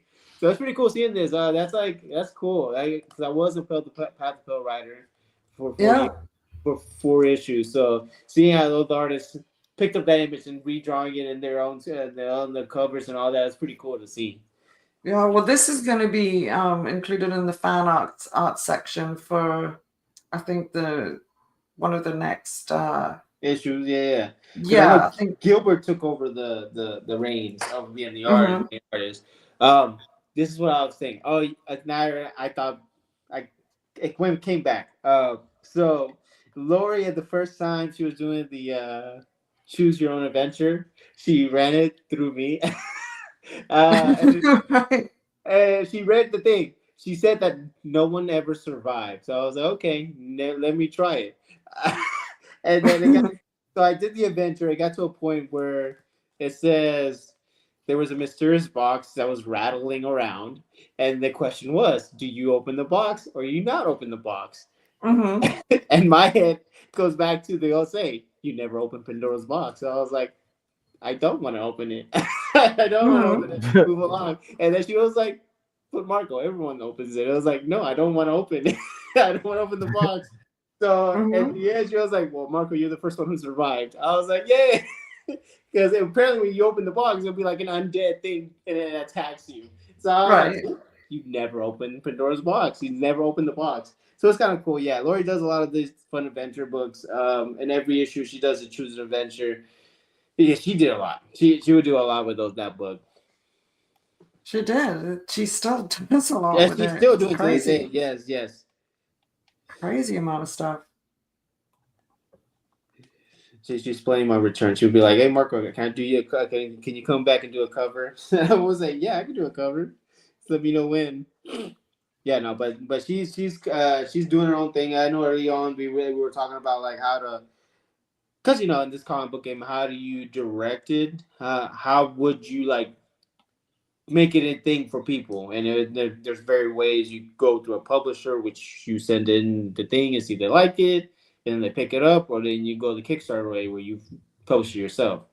She has really picked up the publishing herself, because I think after many times, she's like, I want the vision to be the way I want it to be. And I was admire her for that, because she goes out there and makes sure that the vision is hers completely. She finds printers and all that, but her vision is like coming out, and she's already at issue 6 or 7, I believe. She already has like 4 issues completed. She has a whole volume completed. She has 7 issues. So she's working on it. And Sam understands more than anybody how like self-publishing works. Yeah. I thought she was kind of a bit stressed out the other day, because she's like, people are wanting to get their books, but it's like, I get why people want the books, because she's got a good project going on. She's got a good series going, but everyone's like, we need the books. And Gilbert's like, I'm trying it as fast as I can. And I'm just like, hey, it's going to show up when it shows up. Laurie's already done so many to that have been delivered. I mean, it's just like the trust area there, the trust element is fine. Yeah, people are going to get their things. But they did they did a thing where they said that we're going to do a funeral for Gilbert's hand because it had fallen off. What's drawing with all the drawing? Oh my god, that's pretty funny. So there's like a little picture of his hand, like with flowers and stuff or something like that. Like R.I.P. Gilbert's hand. He's like, no, I've still got it. I'm still drawing. Yeah, that's one thing is like get to everybody on time. It is a lot of work, and I commend him to it because I've already experienced it. I already experienced it already. Gone through the gauntlet. Mhm. Yeah. Well, I didn't get. I don't think I'll be able to finish this, John, but I'll show it. It's a good point to show. So I got some of the darks. Ignore the swamp thing, So this is the kind of like where it started with the inking is going. I kind of like to finalize it. I'm starting to kind of like cover the background because then it kind of gives it a nice atmosphere instead of leaving it really white. Yeah. Yeah, but I still gotta do like the arms and all that. Kind of get that black in, get really dark. I wanted to go really dark with this one. Yeah, and then a little swamp thing. If y'all want to see the swamp thing with the little bird. Oh, nice. That's dope. Yeah. Do you like other? Is it swamp thing that you like, or is it Bernie Wrightson art that you like? I mean, it's very so it depends on what I'm doing. So it could be superheroes. Right now, it's very superhero, very centric. But if I like to draw a lot of character art. Creatures come easier to me than humans, but that's because you can mess up on like creatures and all that. Like kind of these lanterns, these alien-based creatures. You can just kind of, you don't know what you don't know what they're supposed to look like, but you can always like have fun with it. Definitely more forgiving if you're creating something that doesn't actually exist. Yeah. But I do a lot of character art in here. Like this is for my comic that I'm still working on. Yeah. So my sketchbook is full of characters. This one's full of characters, art, and all that. So when you do your inking, there, it looks like you do most of it with a brush. It is a combination of micron pens. I think these are. What brand is this? I don't know. I just go to Hobby Lobby. Yeah, Micron. Yeah. Micron. I've got some microns. I use them, and then I get some I like the brush tip ones as well. Yeah. But then I also do like my ink in a brush for the washes. Yeah, that's what I do. This basically it is. It's a dirty water. Well, me kind of cleaning my brush from all the inking. It has white ink. It has. Well, where's my ink? It's black. There you go. There's a kind of traditional Chinese thing. I guess it's just a Hobby Lobby. I mix it in, and then there's like I have a bunch of white inks I've used for a while. The best one that I've used is the Dr. P.H. Martin's. Oh yeah, they're good. Yeah, I ran out. I need to get some. Actually, the funny part is like I ran out of this like a year ago, but my niece came in and then put water in it. And I was like, what are you doing? And it still worked. I was like, okay, that works for another year. So it works well, even if it's washed down too.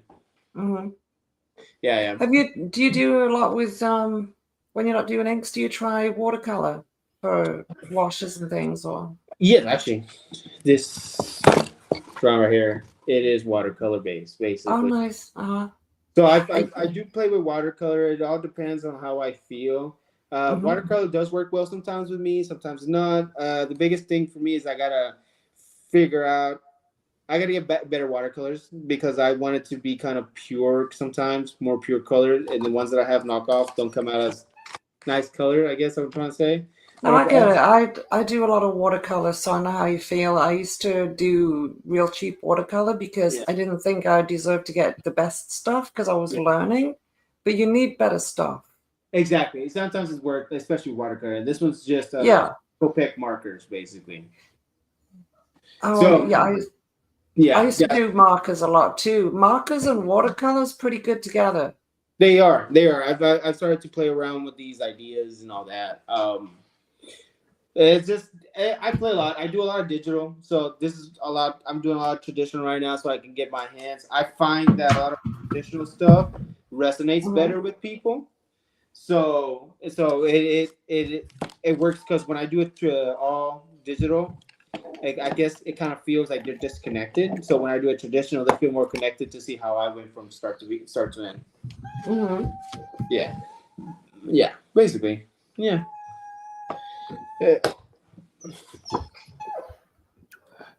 Tell me about the reason for the color palettes on your walls and your art. The color palettes in the art. Okay. The art itself. This one right here. This little dragon priestess. She's actually. I did it in college. It resonated so well with so many people that I'm making a comic book. It's called Kingdom of Heights. Mm-hmm. It's a kind of a cyberpunk kind of feel to it. It's about a girl who has never experienced the world outside. She lives in a small town. She goes to a big city, and she comes in with these ideas of expectations and how to do things, how it needs to prove herself. So she goes on this kind of like treasure hunt esque adventure through a city that is like so huge that you can hide something into it to create a treasure map. Right. She kind of discovers herself, who she is as a person. Maybe thinking that what she's looking for is not what she really is looking for. Kind of that aspect. Well, it has a lot of like cyberpunk elements with fantasy. I have ogres. I have elves in there.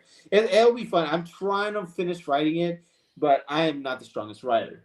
The Spider-Man right here is my friend from college. She does. You actually can't see it that well with the light, but yeah, it's a Spider-Man. And then this one is Batman from this is Neil. What's his last name? Neil. He's a very comic book guy. He's a very old school comic book.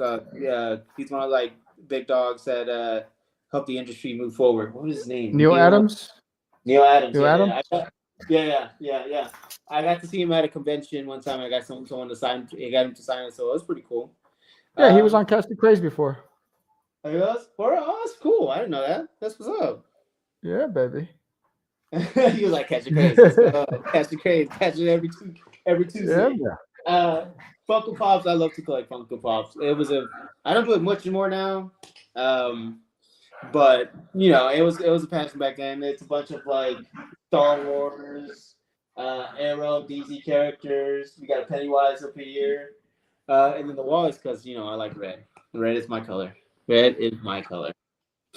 Yeah. So yeah, that's the background, and you got the Pikachu right here standing out here looking out. In all the videos when I was doing the Pokemon drawings, the Pikachu was there. Nice. Yeah, getting the vibe, getting the feel of the nerdom. Yeah. Yeah. So this is while you guys here's coming out. There's Gorf coming along. Looks badass. Looks very buff. Very, you got that epic feel to him. Yeah, he's ready. He's ready for business. He's ready for war. He's ready to shoot some guys, take some names. Yeah. I feel like you gotta. I mean, you may have already done it, but have you done duty as this character? As Gorf? No, I've never done duty as Gorf. No, that's interesting. I think you should do them on the same scene, like put them together and have like Wolf looking like, what are you doing? I have like, looking at duty. I do have duty and Gorf on. I've done them together on for promos, but I've never done duty as Gorf. Right, and have Gorf looking at him like, what are you doing? Like, Yeah. Hey Sam, is it just you? Did you blow your? Oh, it's all right. You blurred the background. You went blurry too for a minute. His world is blurred. His world. Everything went blurry, and I was like, "Am I having a stroke or something? Do I need to?" I was like, "What's happening?" I was like, "Wait a minute." That's the effect that the Sam has on people. No, I moved myself back a little bit. I was like, because I know I should really get a new pair of glasses. Like these, I think my prescription's due to be like, I gotta have another look at them. And I was just looking, thinking, is it really suddenly that bad? Just know you've got the blur background effect. Yeah. I rearranged my area now, so I don't need to do the blur background effect. I just have the pictures behind. I don't actually. Let me switch my cam so I can show you. Just me. Hold on. Look out. There you go. Oh yeah, I see So- all the pieces. Oh wow, yeah. Yeah, so I put my own artwork up there now, and so yeah. No, I blurred mine because I haven't done my studio yet, and all it is boxes and my gym equipment behind me, so it's not very appealing to look at. Well, I have a lot of appealing things in here to look at. It's not too bad. I have a shelf next to me with some of the art books from my art library area. I've got like a few areas that I keep them. Yeah. I keep things at hand that I want to see, like regular. And then other areas is just like drawers and things where I store my artwork away. That's it, really. Tables, desks for computers. And I always move the furniture around. There's so much stuff in the middle of the room now, and then I just push it all back. I always like to have an area where I can move things around, because doing digital is one thing, but when I do the traditional stuff, I have to be able to have a particular space where I can maybe walk around the table using an airbrush, that kind of thing, and have things that can dry flat, especially if I'm doing color washes. Have to have particular angles for color washes. So I like to be able to move things around, especially when I do watercolor. Oh yeah, definitely. I mean, like when I do traditional, my paper is like upside down, sideways. I need that space. Mm-hmm. I don't have space. I feel so uncomfortable when I'm doing traditional. Yeah, have a look, see if I've got something at hand actually from my watercolors that I've done. I could probably show it. That's been posted in places. I could probably just pull it up online, but is it there? No, I think I put them up. Hold on, I'll be back.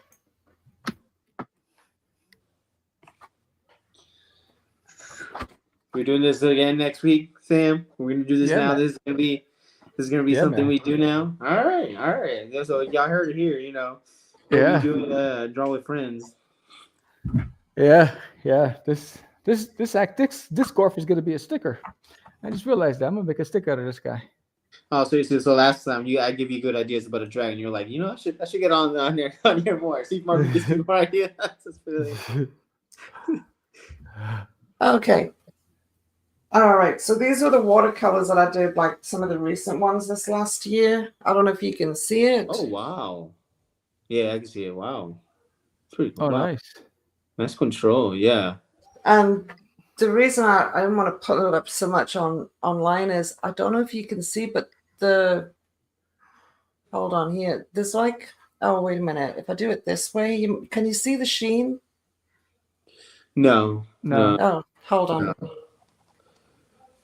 Probably need a little bit of light on top of hitting it. Can you see that? I see. Oh, okay, I see it. Yeah. It's on the yellow, the gold. Yeah, it's and a little bit on his mouth. It's not as obvious, but Oh no, I see it now. I see it now. This was done like regular watercolor, and then this bit was metallic watercolor, which is cheap stuff that I got, but I just wanted to include it in this. Right. And then I also did it the same for Janis Joplin. I made the eyes metallic, like the glasses metallic, and her rings metallic. If I move it a bit, you can see. I love that. Nice. Wow. But yeah, those are some of the ones that I do for watercolors. I should probably do some more portraits and maybe.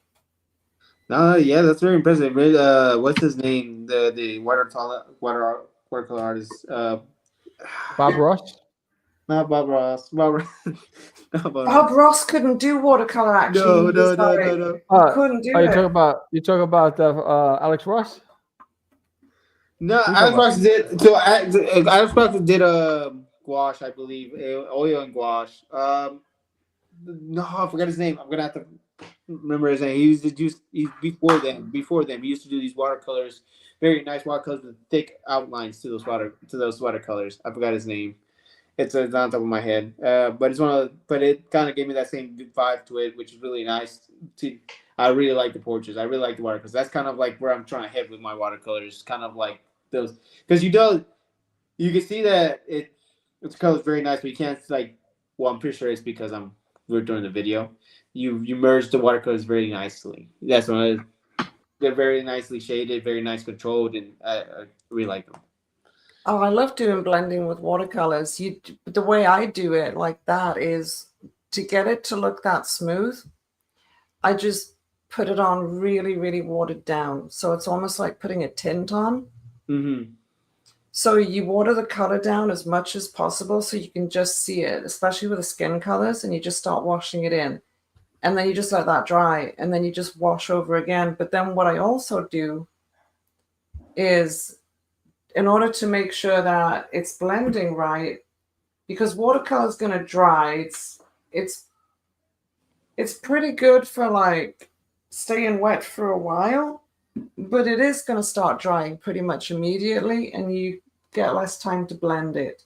So normally what I'll do is I'll put the wash on real thin, and then in my left hand, because I'm right-handed mainly as an artist, but then in my left hand, I'll keep another brush that's just got clean water on it, and I'll bring that in and blend it with my left hand. So sometimes I'm painting with two hands. Oh, wow. That's one way I found that it would come out like more smooth if you have a clean water brush to one side, and if you could do two hands fastest, it's better. But it works just as well if you just put your paintbrush down and pick the clean one up. Well, that's a problem. I tend not to be a clean artist. I rub like basically everything.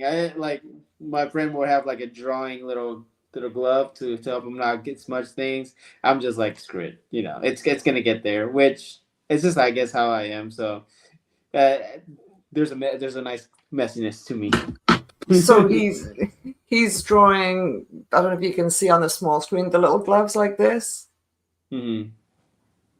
Oh. That's what I use that for. Oh, yes. I use it for the digital because it's smoother on the screen. Yeah, that's I wear those when I'm on the iPad. Mm-hmm. Yeah. I don't wear it on a tablet on my big Cintiq, but when I'm wearing the iPad because it's so sensitive, it picks up my fingers real quick. I usually use that.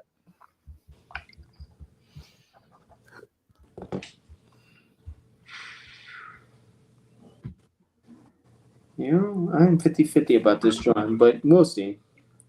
That's what I'm trying to also like when I'm 50-50 with a drawing to post it online or not, because sometimes there's hesitation when you're like, oh, I don't like it, but like maybe it's your way of looking at things. You've been working on it for too long, so when you let people see it a different way. Yeah. One thing I do is I don't post anything until at least 24 hours after I've done it. Oh, so you can see it. Until I'm happy. Yeah. You're better than I am. I'm post happy. As soon as I'm done, I'm like, post. Yeah, I don't, because I've done it before and then I've looked and thought that's wrong. I've gone to a point where it's like it is what it is, because I'm always gonna find something wrong with it. So that's why I'm like sometimes I'm like post it, just post it. If I have to fix it, I'll fix it later. Right. I mean, I get that, but if you feel like if you're not sure, I would or even just sleep on it.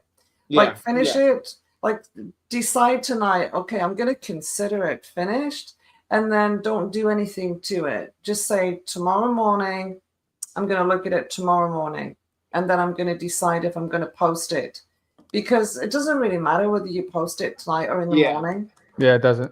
It really doesn't. Yeah. It's not like people out there buying tickets saying, I want to see it. Right. You're not canceling anyone. No. Good.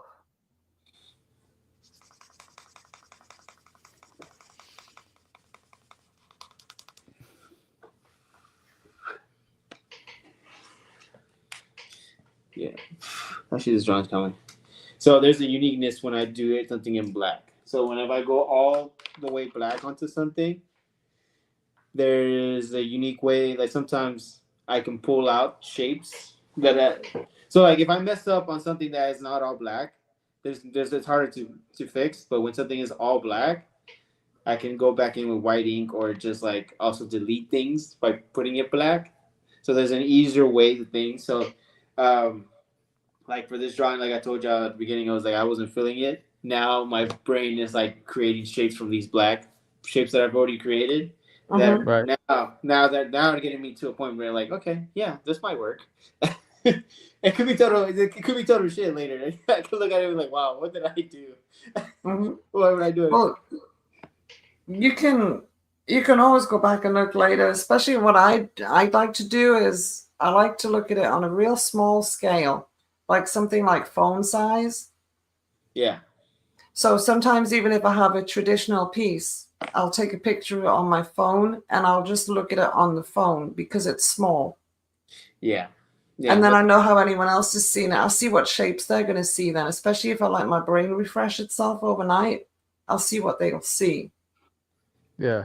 And I always like to do the canvas flip in digital, but when I do it in traditional, I use a mirror. Yeah. The canvas flip is always the trick. If something's not working, flip your canvas. It will tell you automatically what you're messing up on right now, and you'll be like, "Wow, what was wrong with me the whole time?" Right. Actually, speaking of, let's do a flip on this one. See what I feel about it.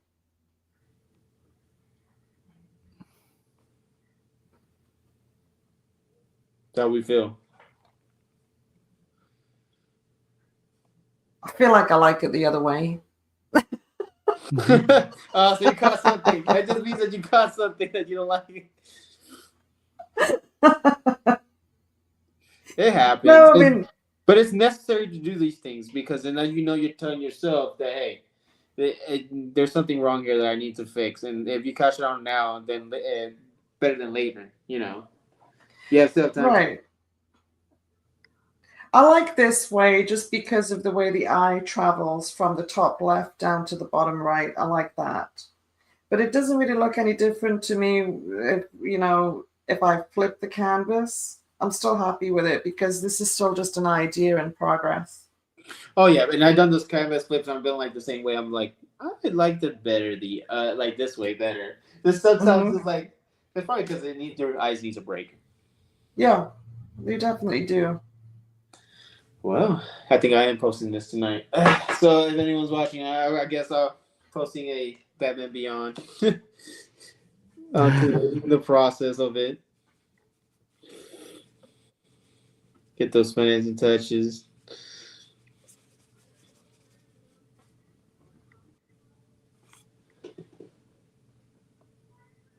Oh yeah, definitely. Yeah, it came out well. All right, I think that's good. And I'll do my little finessing at the end. Yeah. So you gonna post that on your Instagram? Yeah, I usually these are. Well, I'm kind of late. I don't know if I'll make it to the regular. So I keep a schedule of 8:00. Consistency is very, very key when it comes to posting. So I always post it at 8:00. That's what I've got everybody used to seeing. So every 8:00 I do a post of different drawings. And then sometimes people will be like, hey, can you draw this? And I'm like, okay, yeah, I'll do it the next day. So that is cool to see for them to see it. Yeah. But yeah, I try to keep a consistency of 8:00 each time. Just so they know when to look. Oh yeah. Well, okay. So You ready for the unveiling? There he goes. Hold on. There it is. The Batman Beyond. There you go. Nice. Yeah, and the blacks really helped. It kind of created more volume, and then the touches of white kind of pull up the. You've got to run. We got to drip. Oh yeah. Oh yeah. Don't worry about it. It adds to it. Yes. Yeah. Happy little accidents. Yes. Yes. All right, your turn, Lou. Let's see. Oh, yeah, okay. Well, this is where we're at. Let's see if I can zoom in a bit so you can see what's going on. So there's a lot of aerial stuff. There's weird shapes and stuff. I just make stuff up out of these shapes. And then we've got somebody sitting up here. I'm going to have them with like maybe some kind of device that they're trying to get a signal on. And they've even got like a truck down here. I'm thinking, I'm not sure what's going to be in it, whether it's going to be a working truck, but I think it might be. And then I've got to kind of bring all the, got to put the distance in here with that. And the foreground guys here is the guy with his guitar and his robot dog. And hopefully we'll get like, you know, like a flashlight effect going on here from the dog, that kind of thing. Nice. Or maybe down here. You know, that'll be like, that'll light up that way. Yeah. That's kind of where I'm at with it anyway. I like it. It's like a no pressure piece for me, this one. Like it doesn't really have anywhere to go. It's just slowly being created. And that's absolutely fine. Yeah. I'm trying to find, hold on, where is this? I'm trying to find, oh, I'm looking at the wrong thing. That's why. Here it is. Trying to find desktop. I think this is it.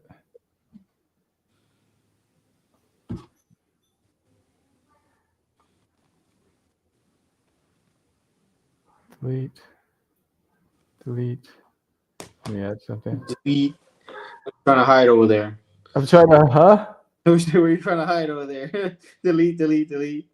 I'm trying to, all right, I think, let me see if I could, I just want I don't want the video, I just want the, here it is, here we go.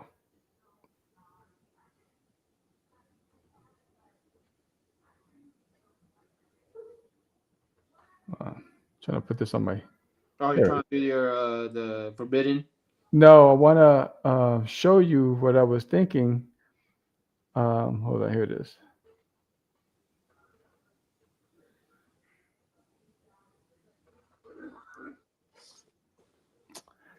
All right, I'll put it on my screen, on my computer screen. Hold on. Here it is. All right. So no, when I saw Lou's piece, I was thinking about this from Heathcliff. Hold on. Camino, or I don't know. Wait, you use PC? Huh? No, I'm trying to freaking. Come on, man. What the heck? All right, let me get my thing.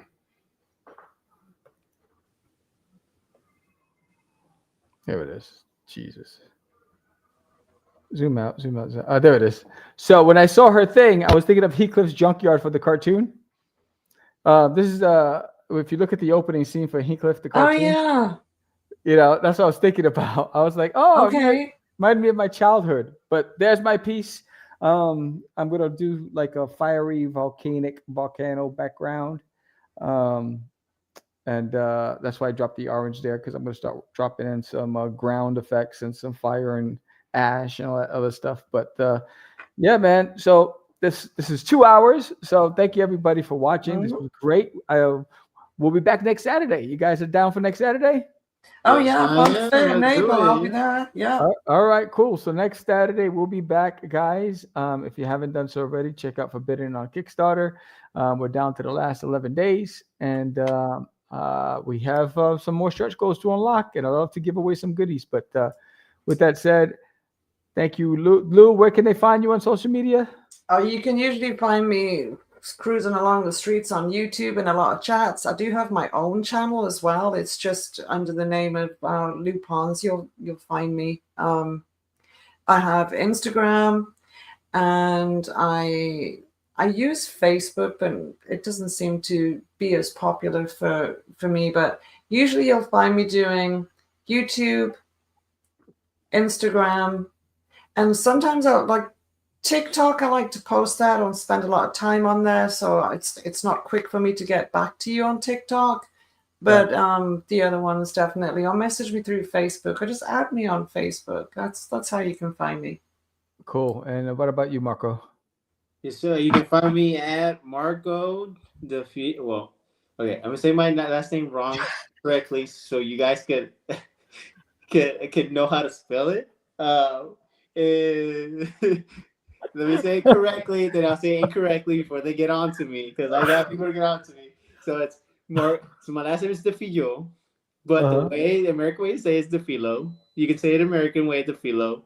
So you can find me at Marco and Defillo Art on Instagram, and if you put Marco Defillo on TikTok, you'll find me. I haven't started. I haven't. My YouTube is not set up yet, so I mean, but it's the same name, same thing, Marco Defillo.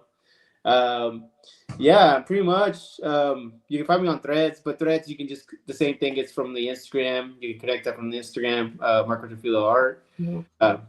Yeah, I mean, I'm always answering messages, but yeah, I'll be coming back here, of course. Now, I think this is gonna be our new thing. 6 o'clock is drawing out. Yeah, man. Yeah, and you'll catch my daily drawings. I'm gonna try to keep posting these drawings every time we do them. Cool. And you know how to find me. Dudesworld.com, Catch the Craze, and Art of Samuel. And thank you all for watching. And let me leave you out with the closing promo. And we are out.